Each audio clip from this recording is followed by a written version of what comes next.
into employee engagement. For the sake of this workshop, we'll use a common definition, and you can find that common definition on your page number 2 of your handout there. It's the emotional and intellectual commitment of employees to deliver high performance.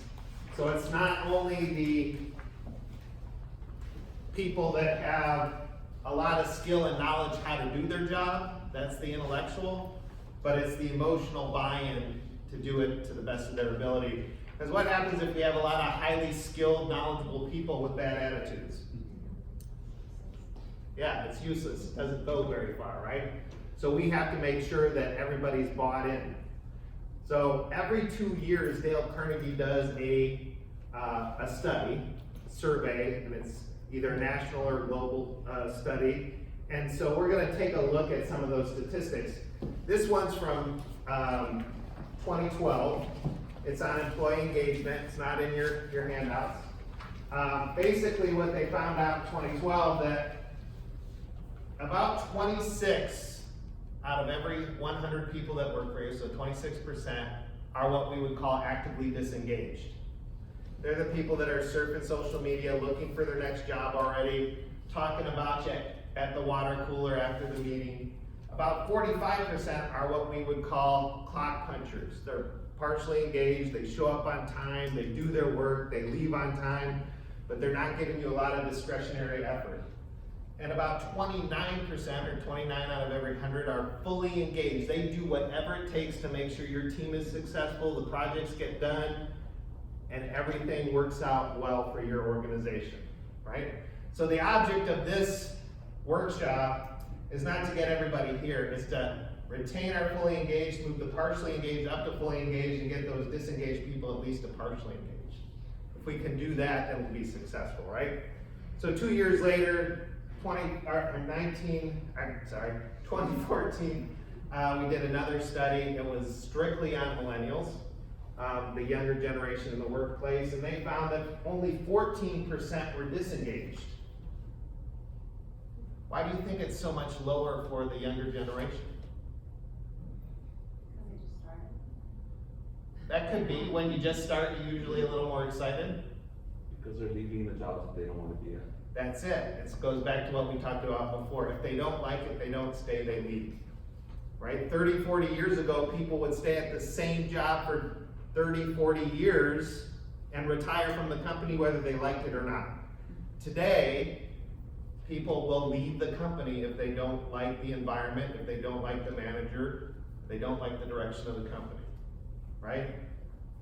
Now, 2 years later, so this was 14, so in 16, this was a global study, and the global study found out that only 24% of employees are very satisfied with their current job, and 45% of employees wanted to leave their job within the next year. Could you imagine 45% of your employees getting up and leaving in the same year? That'd have an impact on your organization, wouldn't it? It was backed up with a Deloitte survey, Deloitte Consulting, and they found out that 43% of millennials envision leaving their job within 2 years. Right, so it wasn't just one organization doing a study, it was multiple organizations. Now, all this holds together to say, as a business community, we have not moved the needle. People are still disengaged or only partially engaged at best. So I'm throwing the question to you, why haven't we, as leaders, been able to move the needle and get our people more engaged? We haven't trained ourselves to be more engaged. Okay, so we haven't figured out how to do it ourselves. We haven't taken the time to do it. Bad mindsets. Okay, how so? Just old habits that have made people unhappy throughout time that people just don't adjust. So we're kind of holding on to that old way of managing and not embracing some of the new ways of leading out there. Okay? Good. Generation gap. So there's some gaps in the generation and the way that we communicate. So all of those are correct. So basically what we're gonna be looking at is we're gonna be looking at tools for the rest of the workshop that we can use to start getting more engagement out of our people. Again, moving the disengaged to partially engaged, to fully engaged, and retaining our fully engaged people. So to do that, we are going to start by looking at page 3 there. And on page 3, this is from the 2012 research. You'll see that there were 3 main pillars of employee engagement. The first is satisfaction with immediate managers, and that's what we're here to talk about today. The second was belief in senior leadership. Employees need to believe in their senior leadership. And the third is pride in the organization. So because we have such a good knowledge pool here today, we're gonna throw this question out to you in groups of 3. Groups of 3, you can be groups of 2, since you have an even number, and you have an even number of groups of 2.